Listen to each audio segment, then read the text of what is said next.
আমাৰ লাইফটোত কিমান প্ৰব্লেম নহয়নে? পঢ়াক লৈ টেনশ্যন, লাইফক লৈ টেনশ্যন, ফিউচাৰক লৈ tension, relationship problem, family problem আৰু বিভিন্ন প্ৰব্লেমে আমাক আগুৰি ধৰি থাকে। তোমাৰো নিশ্চয় তেনেকুৱা কিবা নহয় কিবা প্ৰব্লেম বা কিবা নহয় কিবা টেনশ্যন আছে বা কেতিয়াবা নহয় কেতিয়াবা হৈ পাইছে।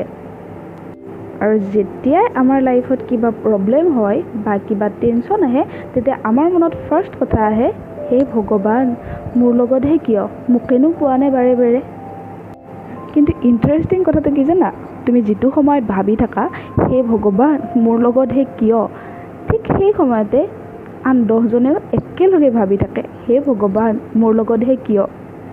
পৃথিৱীত এনেকুৱা কোনো মানুহ নাই যাৰ লাইফত টেনশ্যন নাই, যাৰ লাইফত কেতিয়াও একো প্ৰব্লেম হৈয়ে পোৱা নাই।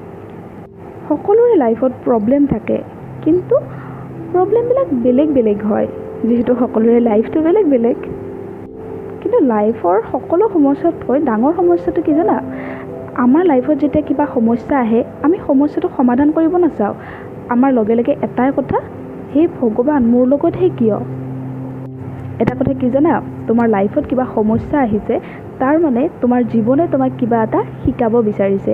যিমান ডাঙৰ সমস্যা সিমান ডাঙৰ শিক্ষা তোমাক জীৱনে দিব বিচাৰি আছে, তুমি মাথো ল'ব জনা নাই। আৰু ভাল কথাটো কি জানা? লাইফত যিমান প্ৰব্লেম আছে সকলো প্ৰব্লেমৰে চলিউশ্যন থাকে। যিমান ডাঙৰ প্ৰব্লেম নহওক প্ৰত্যেকটো প্ৰব্লেমৰ চলিউশ্যন থাকিবই। আৰু তাতোকৈ ভাল কথাটো হৈছে নিজৰ লাইফত হোৱা প্ৰব্লেমৰ চলিউশ্যন সদায় নিজৰ হাততে থাকে। ভালকৈ ভাবি চোৱা, তোমাৰ লাইফৰ যি প্ৰব্লেম আছে সেই প্ৰব্লেমৰ চলিউশ্যন কেৱল তোমাৰ হাতত আছে। কেৱল তুমি নিজৰ প্ৰব্লেম ছল্ভ কৰিব পৰা, মাথো ভালকৈ ভাবি চাবৰ দেৰি। এতিয়া মই যিমানখিনি কথা ক'ম মন দি শুনিবা, কিন্তু তাৰ আগত মোৰ চেনেলটোত যদি নতুনকৈ আহিছা তেন্তে চেনেলটো ছাবস্ক্ৰাইব কৰিবা, লগতে ভিডিঅ'টো এটা লাইক কৰিবলৈ নাপাহৰিবা। প্ৰব্লেম বুলি যদি টেনশ্যন লৈ থাকা বা মনটো বেয়া কৰি থাকা তেন্তে এই কথাখিনি ভালকৈ শুনিবা। তুমি তোমাৰ লাইফটোক তুমি সাজি উলিয়াব বিচৰা তোমাৰ সপোনৰ ঘৰটোৰ লগত তুলনা কৰি লোৱা। ঘৰটো সাজি উলিয়াবলৈ তোমাক বহুত বস্তুৰ প্ৰয়োজন হ'ব, যিবোৰ হয়তো তুমি অ'ৰ পৰা ত'ৰ পৰা গোটাব লাগিব। ঘৰটো বনাওঁতে বহুত কষ্টৰো সন্মুখীন হ'ব লগা হ'ব পাৰে। কেতিয়াবা পইচা থাকিব কিন্তু মনে বিচৰা বস্তুটো নাপাবা, আৰু কেতিয়াবা বস্তু পাবা কিন্তু পইচা নাথাকিব। নানান চিন্তাই বাহ ল'ব, কিন্তু তোমাৰ অন্তিম লক্ষ্য কি হ'ব? সেইটোৱে ন, যে তোমাৰ সপোনৰ ঘৰটো এদিন সাজি হ'ব আৰু তাত তুমি থাকি তোমাৰ সপোন পূৰাবা। ঠিক তেনেদৰেই লাইফৰ ষ্টাৰ্টিঙত তুমি সদায় শূন্যৰে আৰম্ভ কৰিবা, কিন্তু যিমানেই ডাঙৰ হ'বা বিভিন্ন টেনশ্যন, বিভিন্ন সমস্যাই তোমাৰ জীৱন বাটত থিয় দিব। ঠিক তেনেকৈয়ে যেনেকৈ তুমি সপোনৰ ঘৰটো বনাওঁতে সমস্যা কিছুমান আহি পৰিব। যেতিয়া তুমি ঘৰটো সাজি থাকিবা তেতিয়া হয়তো তুমি বিচৰা কোনোবিধ বস্তু কোনোবা এখন দোকানত নাপাবও পাৰা, কিন্তু কোনোবা নহয় কোনোবা এখন দোকানত তুমি তোমাৰ মনে বিচৰা বস্তুটো পাবাই, হয়তো অলপ দূৰ যাব লগা হ'ব পাৰে।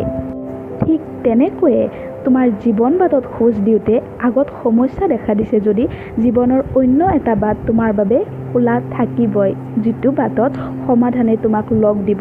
হয়তো অলপ পলম হ'ব পাৰে, কিন্তু লক্ষ্য ৰাখিবা মাথো তোমাৰ সেই হেপী লাইফটোলৈ, যিটো পাবলৈ তুমি দুৰ্বাৰ হেঁপাহ মনত পুহি ৰাখিছা। জীৱন চক্ৰ এনেকৈ ঘূৰে যে আজি যিটো প্ৰব্লেমে তোমাৰ টোপনি হৰিছে কাইলৈ সেইটো প্ৰব্লেমৰ কথা ভাবিয়েই তুমি মিচিকিয়াই উঠিবা। তোমাৰ লাইফত যদি কিবা প্ৰব্লেমে তোমাক ডিষ্টাৰ্ব কৰি আছে, তোমাক টেনশ্যন দি আছে, তেন্তে তুমি 4-5 বছৰ আগলৈ গুচি যোৱা। আজি যিটো প্ৰব্লেমে তোমাৰ চকুত চকু পানী আনিছে সেইটো প্ৰব্লেম 4-5 বছৰ পিছত তোমাৰ বাবে একো প্ৰব্লেম হৈ নাথাকিব। কাৰণ সময় সদায় সলনি হৈ থাকে আৰু সময়ে সদায় নতুন আশা, নতুন সপোন, নতুন দিন, লগতে নতুন প্ৰব্লেমো লগত লৈ আহে, আৰু পুৰণিবোৰ লাহে লাহে আমাৰ পাহৰণিৰ গৰ্ভত হেৰাই যাব ধৰে।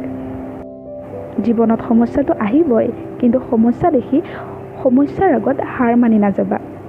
সমস্যাটো ভালকৈ বুজি লৈ সমাধানৰ গুৰুত্ব দিয়া, কাৰণ মনত ৰাখিবা তোমাৰ সমস্যাৰ সমাধান মাথো তোমাৰ লগত আছে। যিহেতু প্ৰত্যেকটো প্ৰব্লেমৰ চলিউশ্যন থাকে, গতিকে বিন্দাছ আগুৱাই যোৱা, মাথো ৰৈ নিদিবা। জীৱন গাড়ী চলাই নিয়া, তাকো হাঁহি মুখে, কাৰণ সময় সদায় একেই নাথাকে। ৰাতিৰ পিছত যেনেকৈ দিন হ'বই, তোমাৰ প্ৰব্লেমৰ পিছত তোমাৰ বাবে ভাল দিনে সেনেকৈ ৰৈয়ে আছে। সেই ভাল দিনটোলৈ লক্ষ্য কৰি বাছ আগুৱাই যোৱা। জীৱনৰ প্ৰত্যেকটো ভাজতে সুকীয়া আমেজ আছে যদি তুমি ল'ব জানা।